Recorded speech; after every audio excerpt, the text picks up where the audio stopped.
আছোঁ আজি অন্য এটা নতুন ভিডিঅ' লৈ। আজি বতৰটো পূৰা অলপ ডাৱৰীয়া কৰি আছে। বিহু কালেকশ্যনৰ কাৰণে ওলাইছোঁ গাঁৱতে। কালেকশ্যন কৰিম গোটেই সেই গাঁওখিনি, অকণমান আকৌ গাঁৱৰ পৰিৱেশটো আপোনালোকক দেখুৱাম। গতিকে ভিডিঅ'টো চাই থাকিব শেষলৈকে।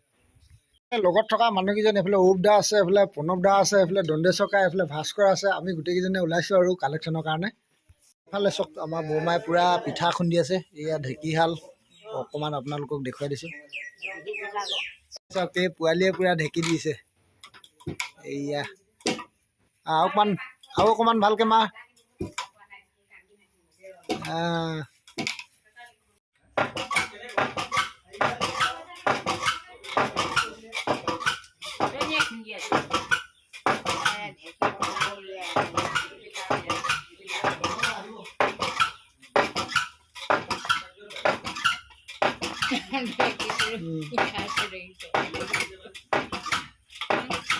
থকা হৈছে আমাৰ এজন পূৰা ফোনত ব্যস্ত। এইফালে আমাৰ অৰূপ দা আছে, বাকীকেইজন আহি আছে। পূৰা ঘূৰি ফুৰা হৈছে। ফুলখিনি চাওক কি ফুল বুলি কয়নো এইটো, কমেণ্ট কৰি জনাবচোন আপোনালোকে এই ফুলখিনি কি বুলি কয়। চাওক কি ধুনীয়াকৈ ওলমি লাগি আছে।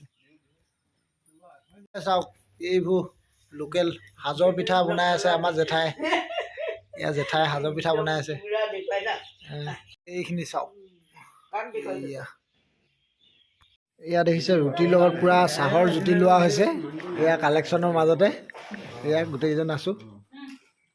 এইকেইজন দেখিছে গৈ আছোঁ আৰু পূৰা এই বাগানৰ মাজে মাজে। ইয়াত দেখিছে পৰিৱেশটো কি ধুনীয়া, পূৰা মানে ডাৱৰীয়া বতৰ, ঠাণ্ডা ঠাণ্ডা হাৱা, একদম সেউজীয়া পৰিৱেশ। চব কি ধুনীয়া, অলপ দেখুৱাই দিছোঁ আপোনালোকক।